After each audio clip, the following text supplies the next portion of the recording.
Ang mabuting balita ng Panginoon ayon kay San Marcos.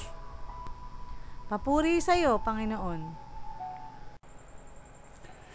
Noong panahong iyon, nagsimulang magsalita si Jesus sa mga punong saserdote, mga eskriba at matatanda ng bayan sa pamagitan ng mga talinhaga.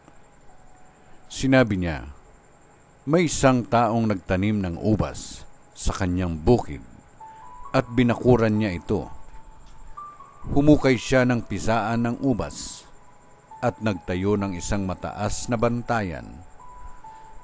Pagkatapos, iniwan niya ang ubasan sa mga kasama at siya'y nagtungo sa ibang lupain. Nang dumating ang panahon ng pitasan, pinapunta niya ang isa niyang utusan upang kunin sa mga kasama ang kanyang kaparte.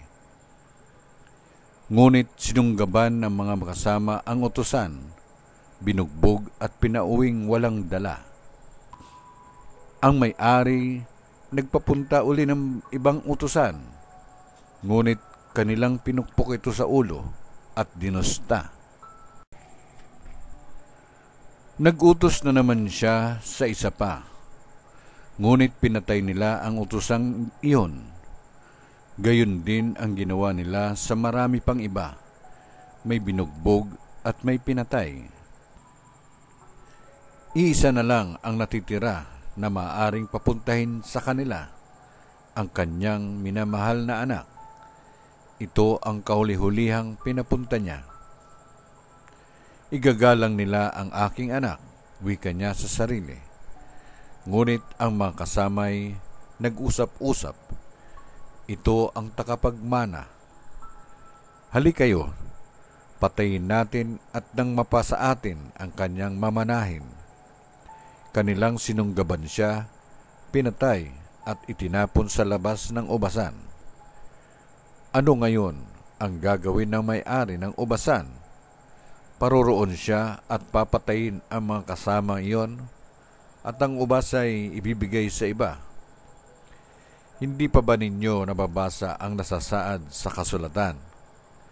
Ang batong itinakwil ng mga tagapagtayo ng bahay ang siyang nagiging batong panulukan. Ginawa ito ng Panginoon at ito'y kahanga-hanga. Tinangka ng mga pinuno ng mga Hudyo na dakpin si Jesus, sapagkat nahalata nilang sila ang pinatatamaan sa talinhagang iyon. Ngunit takot naman sila sa mga tao, kaya't hindi nila siya inano at sila'y umalis. Ang mabuting balita ng Panginoon. Pinupuri ka namin, Panginoong Jesucristo.